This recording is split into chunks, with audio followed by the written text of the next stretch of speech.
This is Up for Debate, episode number 212, recorded July 22nd, 2021. Hello, everybody. Welcome to this episode of Up for Debate, the debate podcast that only watches movies where cars go fast. I am Sean Jennings, joined by our own member of the Diplomatic Security Service. It is Matt Mariani. Hello, Matt. Hello, Sean. How are you doing today? We're ready to get in some Fast and Furious. Oh, I didn't say the Fast and the Furious. No, there was an imaginary ampersand in there. Yes, we're ready to get on board with America's favorite franchise. So first of all, I think before we get in, we should mention previously on U4D, we covered Tokyo Drift. We made the conscious decision to just cover the one movie, Tokyo Drift, and leaving the subsequent two movies, Fast and Furious and Fast 5, which we'll be talking about today. How do you feel about the transition going from Tokyo Drift to Fast and Furious? Because I think this is something we'll probably touch on when we get into it, when we talk about the movies, but most people say there's a clear divider, like a clear division between like the early days and the later days at this point, at Fast and Furious. Fast and Furious is kind of like the meeting of the biomes of the two halves, right? Like you have your Cars movies and you have your heist movies. Fast and Furious is like that meeting point. And then Fast 5 is like the first movie that is firmly more in the heist category, right?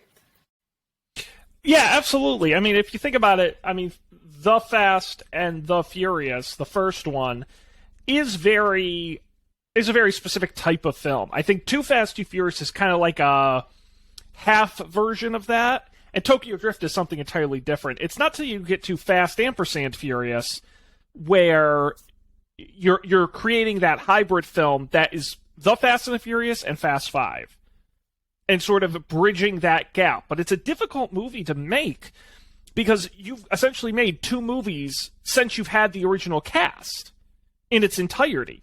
And so essentially you're rebooting a franchise, which is very difficult to do. And that's why I think Fast Ampersand Furious is kind of a interesting mix of both movies that I think stands interestingly on its own.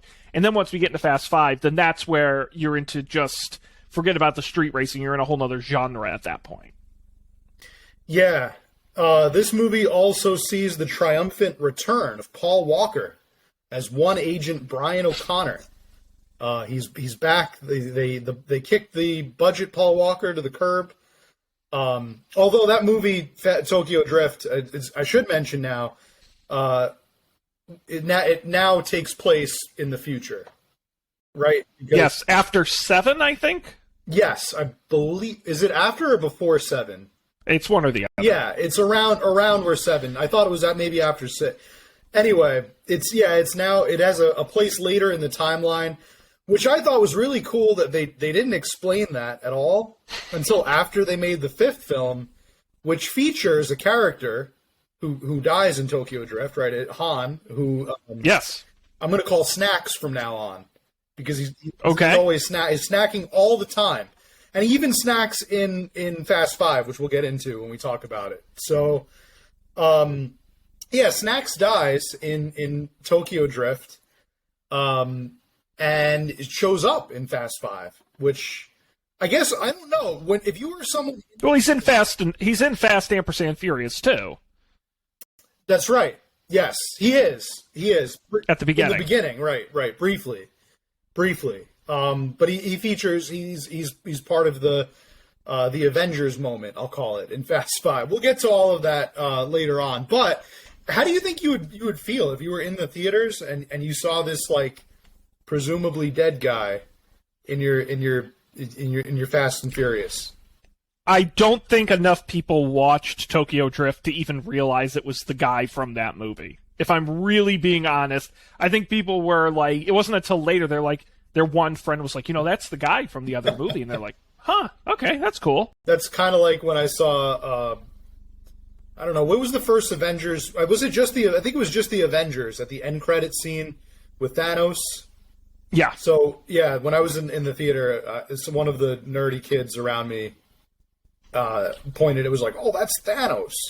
He's this guy." Like, I didn't know. I had no idea who he was. I'm not a comic book guy. I'm a nerd in many other ways. I would angle the camera over there to show you my entire bookshelf of Star Wars books, but that's beside the point. That's how I learned about Thanos being in the movie. I'm sure that's how people learned that Han, aka Snacks, is a character in Fast and Furious who is not quite dead, shall we say? No, well, but no one in this franchise is. Yeah, I guess not. I guess the dead I don't know. They don't. As we learn as the teaser at the end of Fast 5. Oh yes, nobody's really dead. Yes. Do you believe in ghosts, Mr. Rock? Mr. The Rock. Yeah, Agent Rock. Speaking of rock, you think we could rock and roll starting out Fast and Furious? I think we've got to. Yeah. Also known as Fast and Furious 4. 2009, as you mentioned, the gang is back.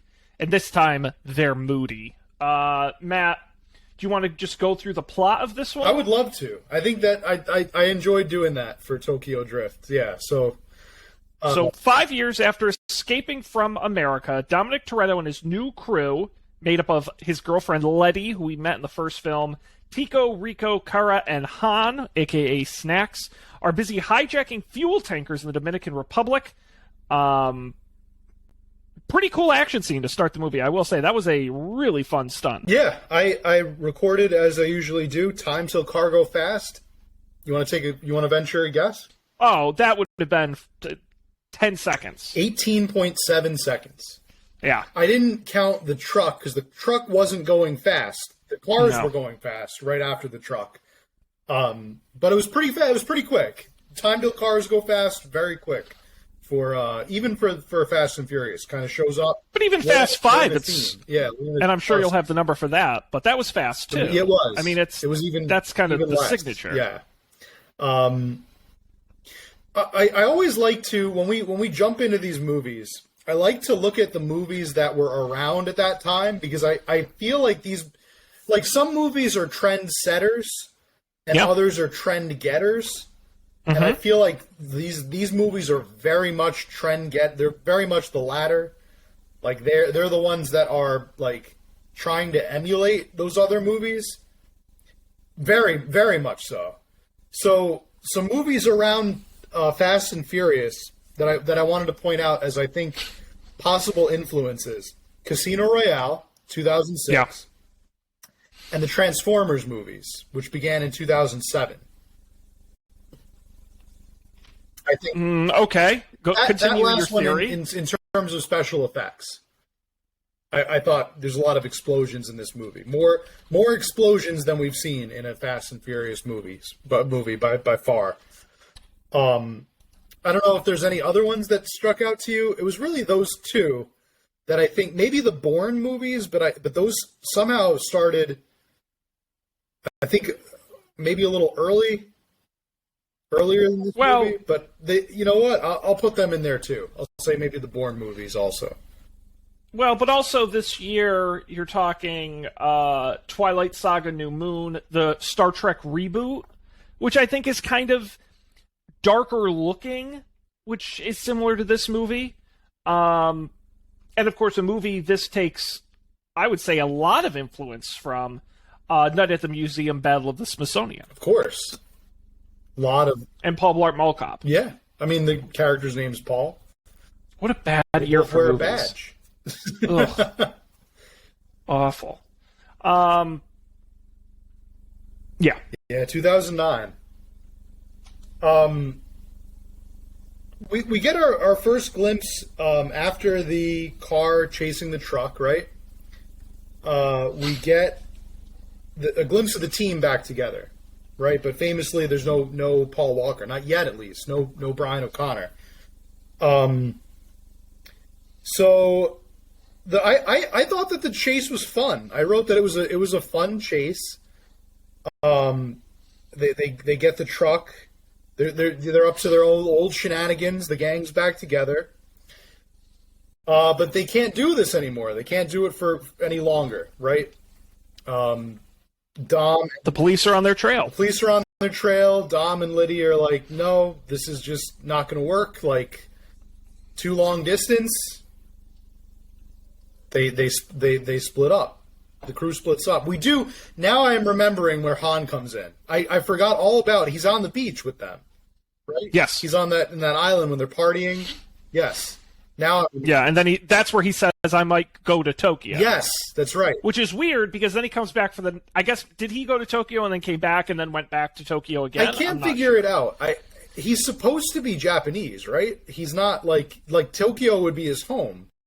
I guess, but he seemed like I could go anywhere in the world. Maybe I think he said something like, "I hear there's cool racing things happening in Tokyo." Well, that's the thing I got is he acts like he had never been there before, but he's supposed to be from there anyway.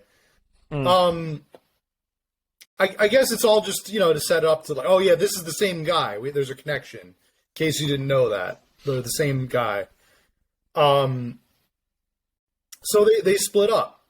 They decide to go their separate ways. Well, Dom leaves Letty. Letty doesn't want him to leave. But to protect her, he leaves. He goes to Panama City, where 3 months later he gets a call from his sister Mia, Jordana Brewster reprising her role, that Letty has been murdered. Bum, bum, bum. Murder most foul. I wonder if this is where... Because Tokyo Drift, if you remember, that the plot of Tokyo Drift was supposed to be Dom going to Tokyo and investigating a murder. I wonder if this is like a holdover from that. Maybe. That's a good theory. Because he never gets to investigate, and I guess maybe the producers are just like, we need Dom to investigate a murder. It would be yes, just murder somebody. We really want to see him be like an FBI agent. It's just been our dream this whole time. So yeah, Letty's been murdered. Dom, of course, goes to the crime scene. Right? Yes, he travels to L.A. Goes to L.A., and he notices that there are nitro marks on the street. Nitro meth, specifically nitro meth, which I guess is the nitromethane. Which I guess is the wimpy nitro. I actually didn't put it together that it's not the same thing. Is nitro meth not nit? Oh, I guess nitrous oxide. That's not nitro meth. Right? Yeah. No, but nitro meth. Nitromethane. Different. Because his line is like. Oh, that's only for, like, losers or wimps or something. He goes, there's only one guy I know in the city who sells this. And then that's how he gets the lead to go beat up the car mechanic that sells it. Yes. Park. Is that Park? No. Then he gives him the name David Park.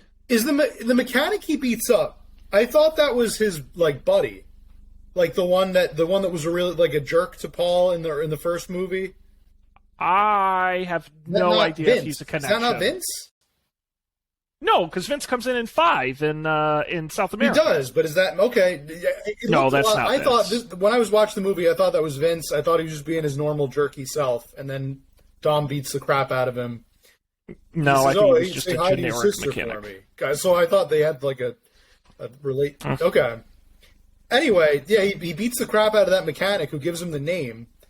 And he goes to investigate, and that's where he's going to the scene. And meanwhile, biggest meanwhile in the world. Meanwhile, I am an FBI agent. FBI agent Brian O'Connor. Now let's get everybody back in the mood here, because this is the part where I mentioned that I watched both these movies on an airplane. Probably the best way to watch these movies, where they were designed to watch. Yeah, you should never watch these movies.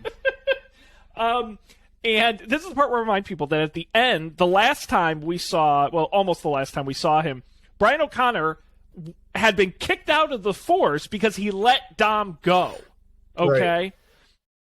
Now he is an FBI agent. Well, we see him in Fast 2, and he's not a cop. He's like hiding in Miami. I think he's hiding from right. He's hiding from the Well, right? Doesn't he get an immunity wink at the end of Too Fast, Too Furious, because he makes the deal for going undercover? Yes. Well, now the FBI has hired him because he's good at cars, Sean. He's good at cars. if you're good at cars, you get a job with the FBI. You see, it's like computer hackers, right? That's right. Hacker, they're going to hire you. And I wrote it down in my notes. Brian O'Connor is the car guy. Yeah. Job with the FBI. He might as well wear it on his shirt. I'm the car guy. I know about cars. That's my thing. Yep. So right off the bat, he kind of like inserts himself into this case because the briefing he gets, he mentions like a very specific car, and he's like, "That's my car," right? It's like a sign. It's a signal to me. It's like the bat signal. So anyway, he gets the bat signal from Dom, and he shows up at the scene of the crime. Well, no, because before Dom even gets involved, we learn Brian, and we don't know these things are connected yet. Oh, we yeah, know Brian O'Connor is yep. looking for a Mexican drug lord, Yes. Arturo Braga. And at that point, that's when he goes to look for a guy named... He doesn't know. It's actually a generic guy who then gives him the name David Park. But he goes through an awesome, pretty cool foot chase. He's jumping through windows. He's beating the guy up. Yeah, that was pretty exciting. That was the Casino Royale bit. The whole time I was thinking about the scene where he's in Africa at the end of the movie, where he's like tumbling through stuff and running around. It's reminded me of that and Bourne. It's a Bourne movie. It's like Bourne Identity, probably. And he holds the gun up to the guy and he says, "Give me the name! Give me the name! Yes. Give me the name!" And it's David Park. And we go, "Oh, shit. That's the same guy Dom's looking for." Uh-oh. What? Then we get the bat signal. Yes. Yeah. And so they both head to David Park's apartment. Dom gets there first and is beating up Park, hanging him out of the window by his ankles, which is very funny. And then Brian gets there, and they confront each other. Yes, Brian says, "You don't want to do that. You don't want another body on your record," or something like that.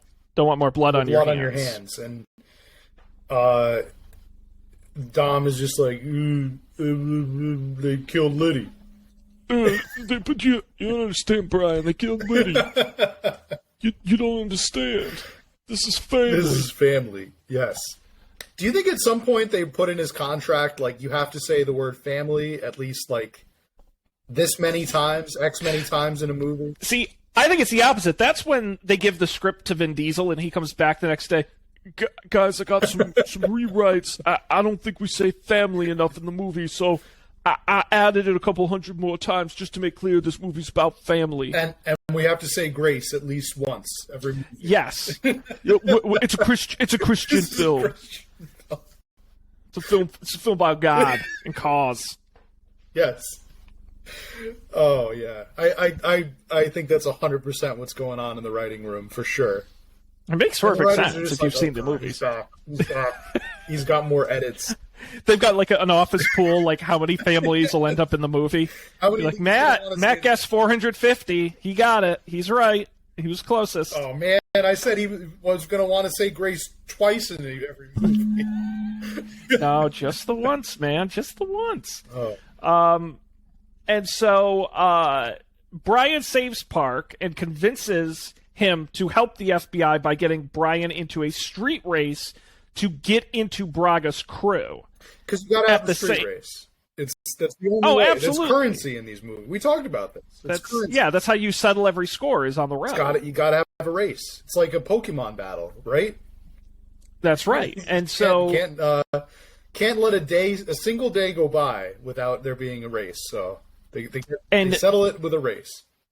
They do a race. Dom enters as well because he wants to get close to Braga to avenge Letty's death. This is where we meet Giselle, played by Gal Gadot in her pre-Wonder Woman role. Former Mossad agent. Yes. Who I think is just wonderful in these movies. Talking about the character, but I think Gal Gadot was in the Israeli military. I don't think Mossad. I mean, we would never know if she was or wasn't, I guess. That's true.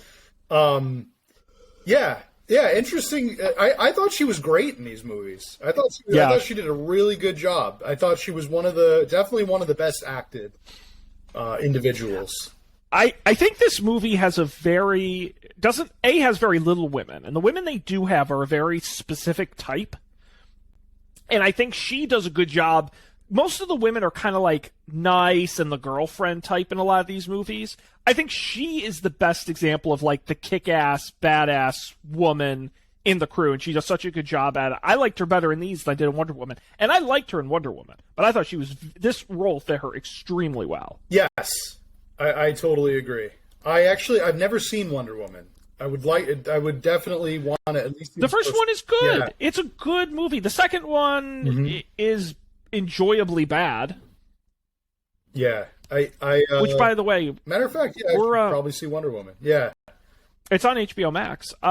We should at some point, Matt. Have you seen Space Jam 2 yet? Oh yes. Oh yeah. I could spend a year talking about that. Sean, movie. I was actually going to pitch this off camera, but if you want to leave this in, you can leave this in. I think we should watch Space Jam, the first one, as a live stream talkover. Which we don't have a clever name for those yet, but we'll come up with it. I'm totally up for watching U4W. I don't know. But then we have to watch the second one. Yeah. Oh, absolutely. Yes. Have you seen the second one yet? I did. I've seen them both, and it is shocking to me. Not only the surface level defects of that movie, but comparing it to the original, which isn't even that good of a movie, but some of the decisions are just staggering. I spent the entirety of Space Jam 2 praying that somehow, some way, we were watching it at an old drive-through movie, like a drive-in. I keep calling it drive-in movie in Wellfleet, Massachusetts, and at this drive-in.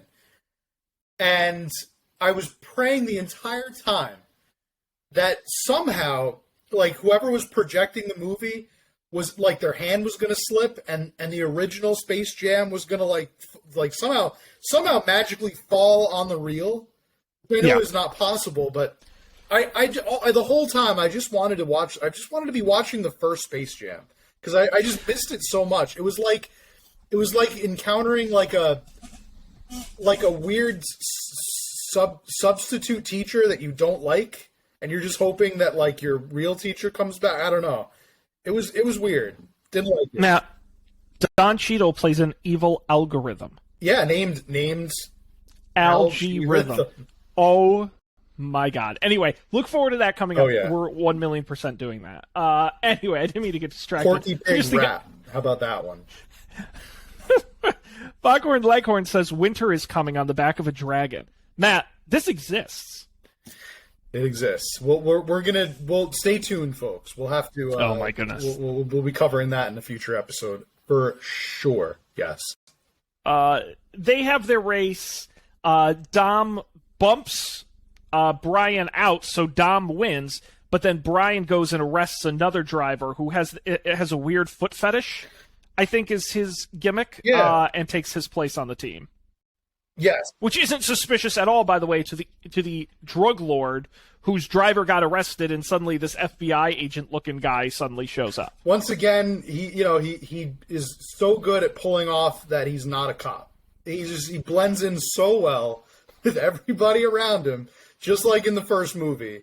He just belongs there. He's like a chameleon. Everyone loves the unlikable guy. Yeah, totally not a cop. Yeah. So where are we now? We've got a lead. Oh, they managed to. They don't. I wanted to say they don't kill Park, or like Dominic does try. He lets his leg go, right, and he falls, but he grabs the windowsill at the last minute, and then Agent Brian O'Connor helps him up. But I wanted to say when they bring him back to the station, he's got this look on his face. Park. I don't know if you noticed. He's got this look on his face like he's just been pulled over for like a broken traffic light. It's like he's like pissed off and frustrated, but he should be like.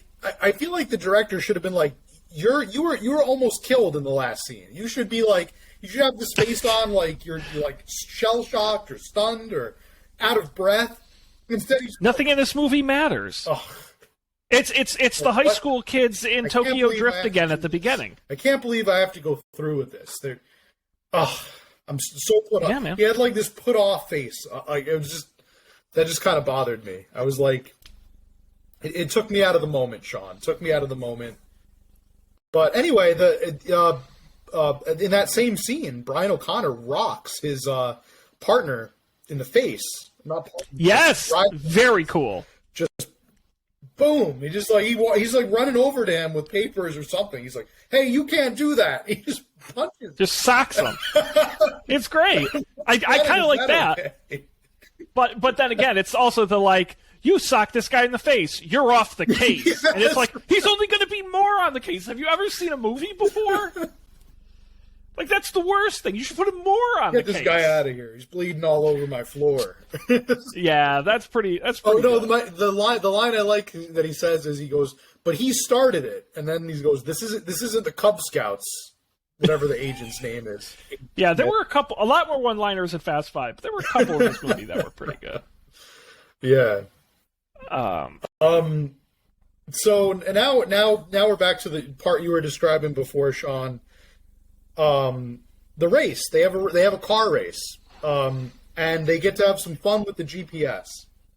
They have a GPS in this race, right? That's right. They're given the little GPS coordinators from Braga. Yes, and the GPS is talking, and it keeps saying, "No, you're going the wrong way. Make the next U-turn." Yes, and then Paul goes, "Oh, shut up!" And I'm sure that got a little laugh in the audience. Like, yeah, I tell my Garmin to shut up too. Stupid Garmin. Yeah, because this was what, 2009. Yeah. Oh no, this was very like personal GPS era. Yeah, I think that was a little nice little like nudge to a simpler time. People had Garmins in their car. Oh, so they Dom wins the race. He wins the race by knocking Brian's car while it's in nitro. Yep. And Brian is pissed about this. He is not happy that this is the way that it went down. He gets extremely, extremely pissy about it. Oh, that's cheating. You can't do that. Sean, do you think that was cheating? Is there anything in the rules of drag racing that says when a car goes into NOS mode that you can't knock it? You're not supposed to touch the car when it goes into, like, hits a speed bump. I play Mario Kart, Sean, or Mario Kart, if you're not in Jersey. And, like, if like, Luigi goes into a speed boost, right? I'm going to hit him to try to flip him over and get him, like, off track. I'm not going to let him go. I don't know. I don't think I agree with O'Connor here. They've done way more dangerous things in these movies than bumping someone while they're on nitro. So that's pretty low-level chicanery. I don't think that's right. Yeah. I think he was being a little bit of a baby. Being a little bit of a sour sport. Pouty. He's not going to get to join the drug team. That's right. If he really wanted to win that race, he could have had the FBI, like, rig it somehow. Like, I'm sure... Yeah, he really should have done that. Have, like, I don't know. I was going to say, like, a sniper somewhere take out somebody's tires, but that might be too on the nose. I don't know. They have ways of... I'm sure they would have had ways to, like, make him have better nitro or something. I don't know. They're the FBI. Come on. Yeah, they should come up with something. I think that the fault is squarely on the car guy here, Brian. So,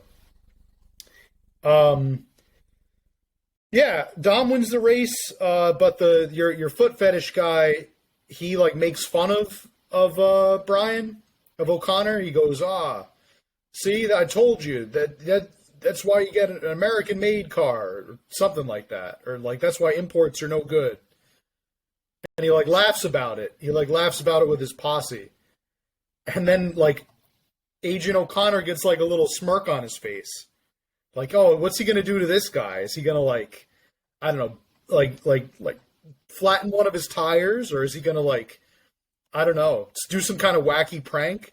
Sean, he plants meth in his house and has the FBI raid it. It's pretty funny. To get back at this guy for making a little joke at his expense. It's a good bit. Is O'Connor a sociopath? Is that what this is? There are no rules that apply to him, Matt. That's all I wrote in the notes was, oh my God, this scene. Isn't that great? It goes to the next scene. He's at the house with all these like models and he's making some kind of like foot video, as he does, minding his own business. And then the FBI bursts in. And I'm like, this can't be happening right now. Isn't that like really rude? That's a day ruiner, probably a life ruiner if you think about it. But then they say the charges will never stick, and he's like, "Oh, but it was funny, wasn't it? Like, gotcha. I just pranked you. Yeah, prank. real funny. Yeah." So the moral of that story is don't ever make fun of O'Connor's driving abilities, or he will frame you for possession of meth. Yeah, he has a weird amount of power for somebody who is constantly breaking the law. Yeah, so what's next? Dom is the winner of the race. He is! Congratulations to our friend Dominic. And he gets to be the driver. Only problem with that is being a driver, we find out, is not so fun for when you drive for Phoenix. Felix. Yeah, Phoenix. My notes Phoenix. app kept correcting it to Felix, so he's Felix in all the notes that I took. That's nice. But I know who we're talking about. I think that's nice. Call back to when we did the Bond movies with Felix Leiter. Wow, look, that feels like a long time ago. It does. Many lifetimes ago. I'm going to be honest here. Things happen be a little honest. fast. And next thing we know, we see Dominic driving in a cave. He's like, I guess he's leading he's driving the cave, and the FBI are following him, and the henchmen are also there too. Yes. They're all together. They're all, and they have this, because they got to have a car chase somewhere, and why not have it in a cave? We haven't had a cave chase yet. Yeah, man, have you ever seen anyone race through a mountain? No. It's exciting. No, terrifying. I'm afraid of heights, but they make it, they get all the way into the cave with minimal casualties, I think. Not too many, right? Yeah, going through the first time, they're generally okay. Mm-hmm. They generally make it, because they have to evade the border patrol. And so they got to time it just right, and then they go through a secret amount of tunnels that seem to randomly turn in every which way in very tight turns that you got to know the exact route, and it seems all very rickety and barely wide enough for cars to fit through, and they're going like 100 miles per hour in these tunnels, and they have to like randomly guess at certain points, and somehow they always choose the right one, except for the bad guys who don't explode once in a while. Very odd. I think they must have used the Force or something. I don't see how else you can at least use the GPS or something. I mean, they didn't even do that. It was just like, it would fork randomly, and then they'd kind of guess, and then sometimes it'd be double wide, single wide. It was odd. Yeah. And an odd filmmaking choice, because you really couldn't see much in the tunnels that was going on during those moments. No, I noticed that, the lighting was a problem, which I think you aptly pointed out when they did it in Tokyo Drift, when they had the night race, it was to cover up CG, the use of CG. Yeah. Do you think that was the same tactic here? I think so. I think they liked the border running angle, and I think on paper it sounds really good, and it was exciting. I think what I appreciated is they didn't spend a ton of time in the tunnels. They did, but not a ton. It was like the right amount. So I think in the end it worked out. Yeah. It worked out for everybody except for the drivers, because as we now know, anybody that drives for Felix gets shot in the head as soon as the drive is over, as a way to, I guess, you don't have to pay them then, right? And you're well, you're a bad guy. They can't rat on them. They can't That's right. tell anybody about the secret tunnel. And that's what happened to Letty. Letty was running for Braga, as we later learn, undercover. And she got wind of the plan and escaped, and then they had to track her down later and kill her. Or did they? I guess we're going to find out. Yeah. So Dom knows this, though. He's one step ahead. They get everybody together in this underground lair, and they're getting ready to kill him. But Dom's got an old trick up his sleeve. An old trick I like to call Release the Nas. The Nas explosion makes another appearance. This is now the third time they used it. Very handy, I believe. Yeah, it's come up 3 times. Well, and he uses what I love is the old cigarette lighters in cars, where you used to pop them in and then they'd get hot and you'd pull them out to light yours. Remember when those were cars? Yeah. Got to appreciate that it's a great way to blow up a car. Sure. I always wondered if those things actually worked. The cigarette lighters in cars. The only thing I used it for was to when I had a Game Boy, I had an adapter that would charge the Game Boy and the cigarette lighter in the car. Oh, I had a car as a kid that had one of those, and my mother used it to light cigarettes. It was a thing. It was effective?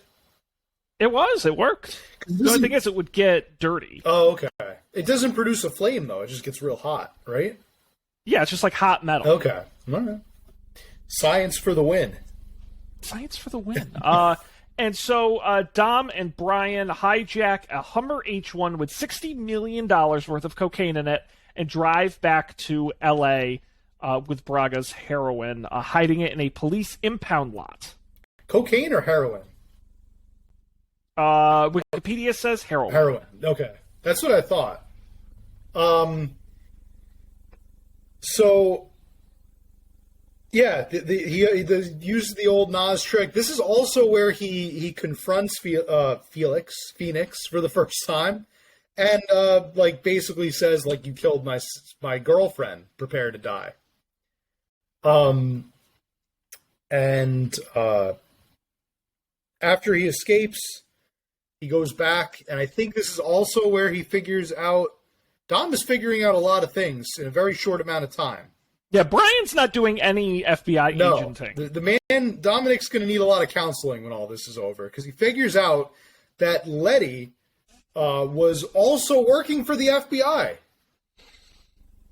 She was working with O'Connor. They needed her to be kind of like an informant on the whole operation, and she was observing how everything was going down. Yeah, in exchange for clearing Dom's record. That's right. Very important, because that was the price. She was going to clear Dom's name if they went through with this mission and they caught this guy. They have a great fist fight. Yes. Really good, just sort of knockout. No, they didn't say grace before that. They did not. They did not say grace, but I wrote that Agent O'Connor was paralyzed in a brutal fight with known fugitive Dominic Toretto. That's right, killed by headline for the next day. Because there's one point where he grabs O'Connor and pile drives him into the ground, would have probably severed a spine of a lesser man, but this is Agent O'Connor we're talking about in the Fast and Furious movies. Really just slams him on the, and he's not even out of breath at the end of it. He's not even the wind isn't knocked out. Well, no, their stunt doubles were out of breath. Yes. The actors were fine. Yes, that's right. Because when they inject the original actor back in, Paul Walker is just like, Dom, I did it for her. Or she did it for you. We did it for you. We were trying to clear your name. Did it for you. And then Dom is chill. He's chilled at that point. He's okay, man, respect. Yeah, exactly. They're totally fine. And then I think they're kind of cool after that.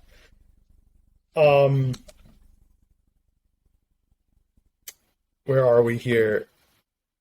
So at this point, Brian goes to the FBI and says, hey, I've got this Dom guy, the criminal you've been looking for. Well, how about you don't arrest him, and instead you let both of us take $60 million in heroin and confront Braga, and we'll lure him into the trap, and then you can let Dom go with no crimes.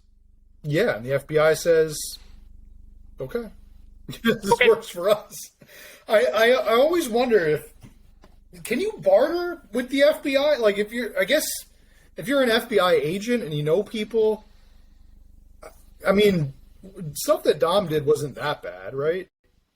Well, yes, it kind of is. But I think part of it is that I don't know where Brian gets the balls to be like, hey, guys, I have $60 million in heroin, and I won't tell you where it is until you help me. And they're like, well, you fucking work, sign your paychecks, dude.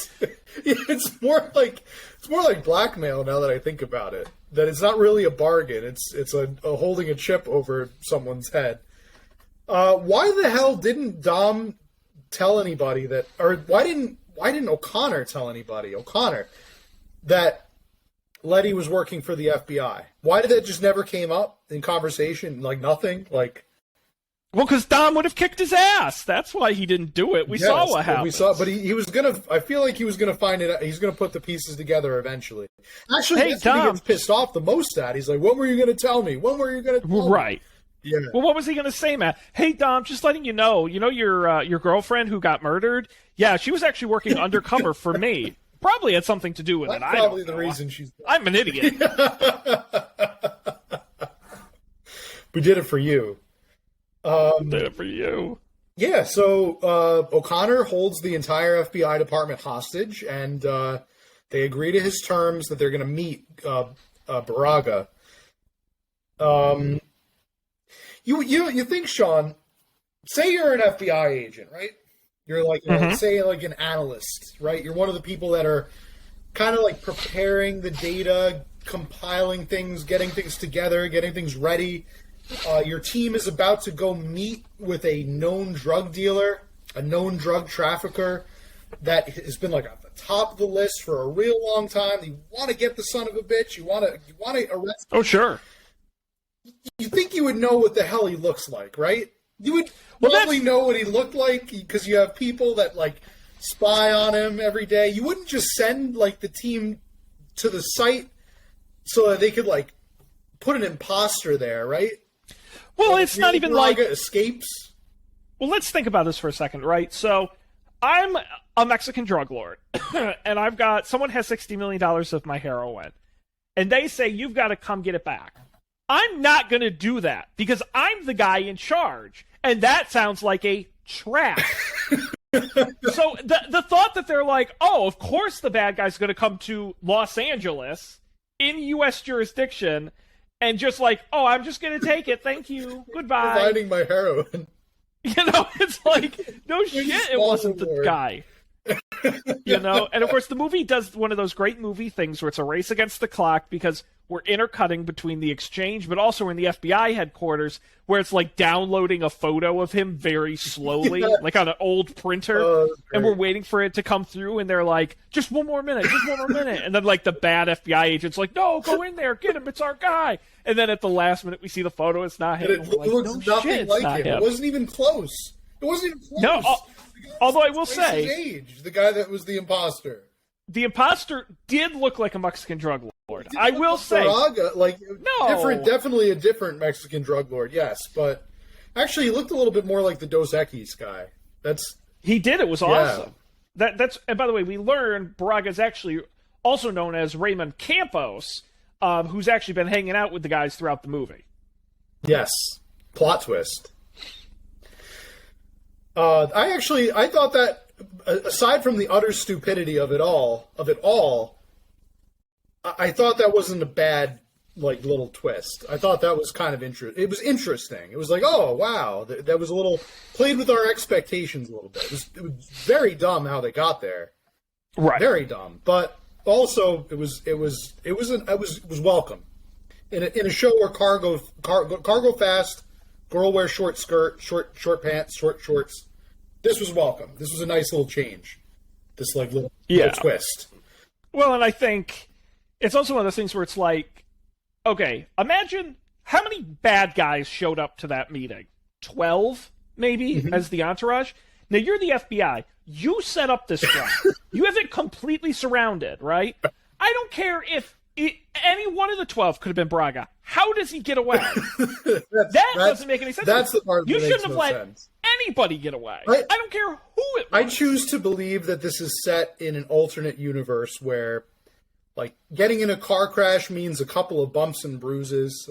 No matter how bad or what happens to you, like you could run into a cinder block. You could run into a giant metal like tube pipe. And you just get bumps and bruises. That's no consequences. That's the kind of universe we're in. So it's also the kind of universe where the FBI is run by just the most incompetent. Well, and that's what's wild about it is you have to be.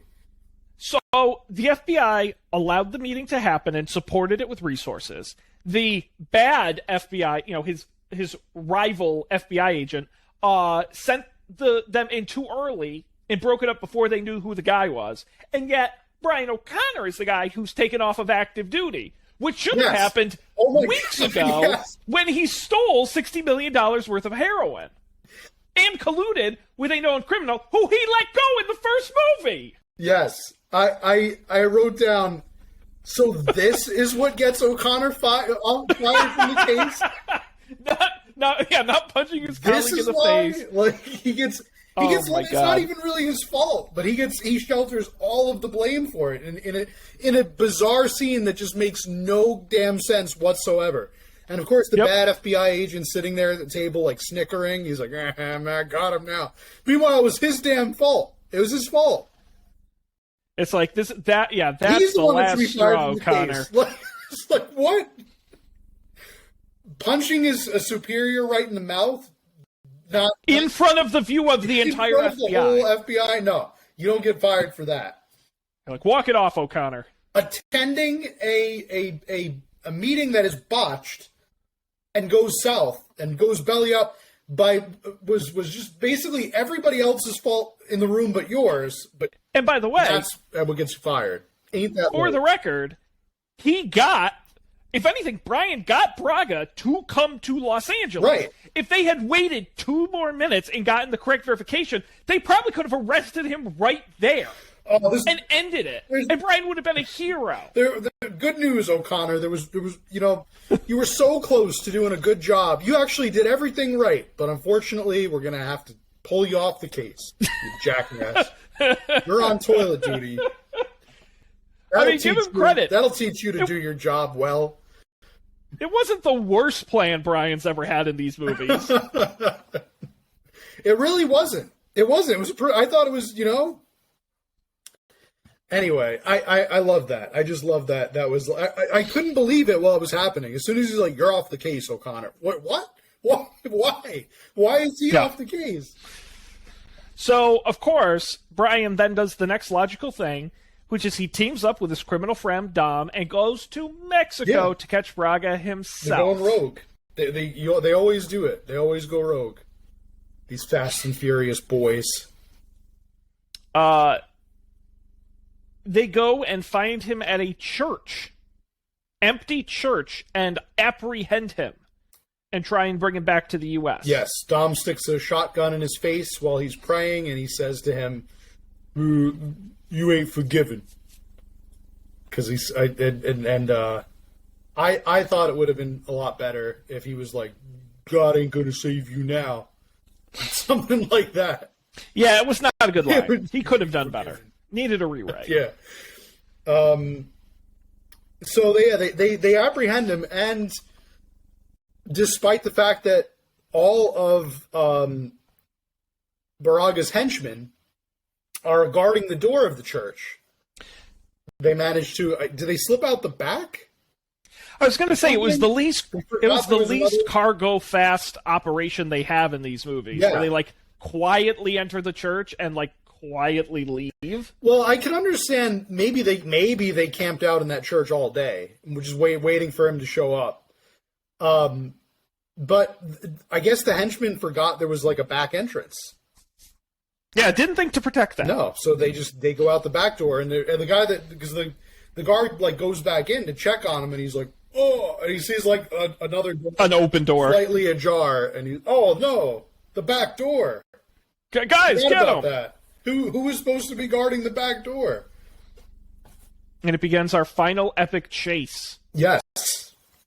First through a city filled with henchmen for Braga, and then through the drug-running tunnels. Yeah, then car go fast for a very long time. Car explode a couple of times. We have that scene where they're getting the militia are hearing on the radio that Baraga's been captured, so they got to jump up from just sitting at the card table and just doing nothing to action mode.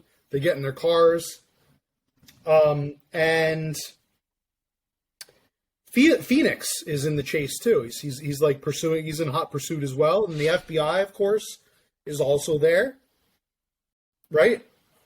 Or they don't come till later on, but they No, they come at the very end after Yeah. the chase. And Braga's in the back the whole time whining. Oh yeah, Oh, my guys are guys, get them! Guys, come on! Go faster! Or something like that. I think at one point I think he goes from like being like antagonistic toward O'Connor to being like, oh wow, you're a good driver. Like he's like kind of like almost like enamored with him, which was kind of Yeah. He's like, oh yeah, you're going so fast. Like he's just like, I thought that was silly. And he's like, oh, you're not going to make this jump. No way you're going to make this jump. He makes the jump. Of course. So we get a big car crash at the end. The chase ends with him like colliding with like a big armored truck. Yeah, so Felix he's got Brian and Braga, and they crash coming out of the tunnel, and he's got Brian dead to rights, as they would say in the movies, and boom, Dom comes crashing out of the tunnel at a zillion miles an hour and just drives right into Phoenix. Yes, smashes him, kills him instantly. Then I believe Dom uses the P word to describe Phoenix. And Yes. I'm sure the audience chuckled at that, enjoyed that, and that's like wait, we're not at yet, because Brian gives Dominic the out. He gives him a chance to run. He says, run, go get out of here. I'm not running anymore. I'm sick of running. I'm not gonna run anymore. Gotta face my demons. Yep. So he's not running anymore. Next scene, Dominic's in an orange jumpsuit in court. Yes, he is. And, O'Connor's there in his best suit, looking on with his best friend. He's in the back. And you remember that they tried to cut this plea bargain. So Dom's going to be all right. He's not going to jail. I've got the quote. Honor their word. I got the quote from the judge. Mm-hmm. I've listened to the testimony and taken into special consideration Agent O'Connor's appeal for clemency on the behalf of Mr. Toretto, that his actions directly resulted in the apprehension of known drug trafficker Arturo Braga. However, this judiciary finds that one right does not make up for a lifetime worth of wrongs, and as such, I find that I am forced to level the maximum sentence under California law. Dominic Toretto, you are hereby sentenced to serve 25 years to life at the Lompoc prison system without the possibility of early parole. This court stands adjourned. Shocking. Brian O'Connor immediately leaves the courtroom. Just like, he's out. He's out. And that's it. It's the end of the franchise. Dom's in prison. Dom goes to Brian's a disgraced FBI agent. That's it. It's over, man. And I'm pretty sure we don't have to watch any more of these movies. He becomes a pencil pusher with like a bunch of car posters in his office, just littered with car posters on everywhere. And he grows a big scraggly beard, gains like 100 pounds. And he thinks back to the days when he used to make cars go fast. Yes. And that's it. Well, that was fun.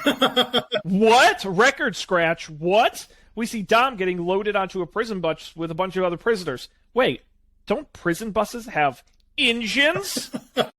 Don't they go on the road? And don't they go fast?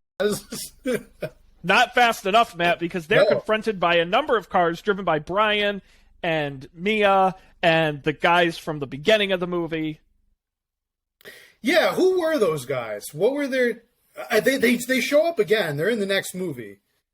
But I call them C-3PO and R2-D2. That's basically who they are to me. They're like the buddies that are like funny. They're the comic... They're part of the comic relief. They do have names because they reappear in Fast 5. I could not tell you what they are, but... they are Tego... Wait, what are their names? Hang on. Tego and Rico.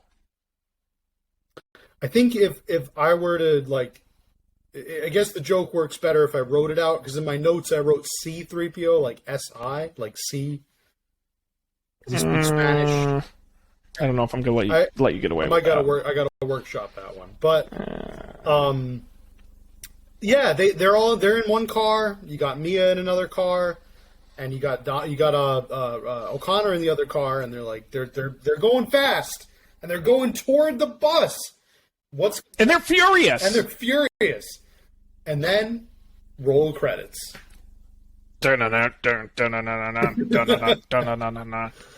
End of film, Matt. Fast, ampersand, furious. We didn't get to mention that my favorite quote of the movie, one of my favorites, which is when they're in the FBI office and O'Connor's talking to the bad FBI agent, and Brian says, "I got a name, David Park." And the other guy goes, "That's it? A name? I could throw a fortune cookie and it would go through the window of 50 David Parks." And then the other FBI agent goes, "It's Korean, not Chinese." Wow. So Definitely I enjoyed that. Probably not a good idea in 2021, but I guess in 2009, Different time. There is one other thing I would like to read to you, Matt, and I want to keep doing these for the rest of our films. I looked up the Roger Ebert review of this movie. Oh, okay. 1.5 stars. And I would like to read you a quote from this here. This is an expertly made action film, by which I mean the special effects are good and the acting is extremely basic. The screenplay rotates these nouns through various assortments of dialogue: race, driver, nitro, meth, sister, FBI, border, dead, Mexico, murder, prison, traffic violations, tunnel, muscle car, import, Plymouth, funeral, helicopters, Toretto, 10 seconds, Corona, cocaine. Corona. So. It's interesting that, like, I would have probably used that same terminology on the first movie without, like, the drugs and the Mexico and stuff. But, like, I thought the first movie was more, I don't want to say not generic. I thought it was more like, I don't know, because I just remember Ebert loved the first movie.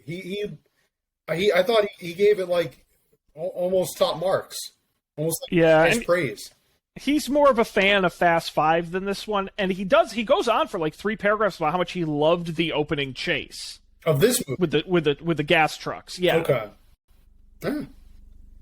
I miss Roger Ebert. I do. Yeah, he's got some good lines. Yeah. What are we at that point where we give our rating? What would you rate? I believe it was out of Furious. I believe it was out of 10 canisters of Knox. No meth. Oh, that's right. Nitrous methane, which is now it's NOS for girls. What does he say? What does he call it? I don't have the exact quote, but he's basically like, only a loser would use, like, that's really, or something like it's like the bad kind of nitro. Like, these things are real things that people actually put in their car. I don't know. Well, and it's another one of those convenient script things where it's like one guy in all of Los Angeles uses it because it's so lame. Only one guy is lame enough. That's why I thought it was the Vincent guy. It's a smidge convenient. Anyway, let's see. Out of 10 nitrometh canisters, I think I like this movie more than you did, Matt. I agree it's a bit of a departure from the rest of the movies, but I kind of liked the darker, more serious tone of this one. I liked that it was a little bit grittier than what we're going to see in the upcoming movies, and I felt the acting was pretty... there was something fun when I was watching, and by the way, because I watched it on a plane, I didn't take any notes, so I only remember not that much about the movie, but that's okay. I liked how they set up throughout the first half of the movie the sort of 2 storylines of Brian and Dom, and then eventually meeting in between, and so I thought script-wise it was kind of smart. I enjoyed this movie. I'm going to give it 6 cans of nitrometh. Sean, I know I may have given the wrong impression last time we talked. When we did Tokyo Drift, I was kind of down on this movie. But after... It was funny. I liked this movie more after watching Fast Five. Yeah, And I could see that. Yeah, I think it's just because the two movies work so well together that I am going to have to probably give it a higher rating than I would have previously. I don't remember what I gave Drift, but I think double that. And that is probably what I would give, presuming that I gave Drift something lower than a 5, which I think is entirely possible. I don't know. You liked Drift. I liked it a lot. I don't know. Now that I'm thinking about it, I want to... Can I retroactively change? No, you can't. That's set in stone? You got Nosses up in stone? No, because, again, you got to look at these movies two ways, right? How they fit into the broader franchise, but also how they are standalone. I think Tokyo Drift is a bad Fast and Furious franchise movie, but I do think it's an interesting standalone movie. When I look at Fast Ampersand Furious, to me, it's a okay standalone movie, but an important and interesting movie when you look at the whole franchise. That's the difference I see between those. And then I think when you get to Fast 5, then you're kind of hitting both. Sure. I think Ampersand is less interesting than Tokyo Drift. I just think it's a better Fast and Furious movie. See, I was going to say I think Tokyo Drift is way less interesting. I don't think there's really that much from the budget Paul Walker we get to the. But I think the action is better, and I think the set pieces are better in Tokyo Drift because really all this the gas chase at the beginning is very cool. Outside of that, you have a generic LA street race, which we've already seen a lot of. You have the tunnel chases, which are kind of hard to watch and not that interesting. The car go fast in this movie. They don't go fast. They don't. At least Tokyo Drifting had drifting. Yeah, the drifting was interesting, and you got to see Tokyo, which is always a very fascinating. Right, and you're not in LA. Very again. Cool setting. Yeah, I think I'll rate this somewhere around like a 6. I think I'm going to go with you. I'm going to say 6 cans. Yeah, I think that's right. Mm-hmm. And I think that gives us plenty of runway for the rest of the movies to go potentially above 6. Like, you don't want to rate this a 9, and then you... To be completely honest, that would probably be more like a 4.5 without Gal Gadot being introduced.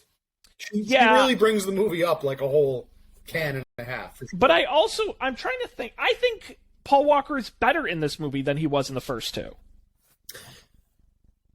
Yeah, he's more comfortable. I think he's got a little more confidence. Yeah, he's less annoying. I was really bothered by him in the first two movies. He was just really annoying, and I kind of looked forward to seeing him get his ass kicked. I did in the first two movies, but that actually stopped right around probably the beginning of this one. I was like, oh, he's mature. Maybe it was maybe it was authority. I think part of what helps, though, is that you spend the first 30 minutes of this movie watching him be an FBI agent. Like, I think that helps his character a lot, because in the first two movies, he's barely doing any cop stuff. He's kind of just a whiny street racer guy. And in this movie, you're like, oh, he actually can, chase down bad guys and interrogate guys and do FBI stuff. This is what an undercover FBI agent actually does. And I appreciated it gave him a little more to do against Vin Diesel, who's always great in these. Oh, yeah. So there you go. That's Fast Ampersand Furious. Matt, we went a little long on Fast Ampersand Furious. I'm sure you're up for Fast 5. I'm up for it.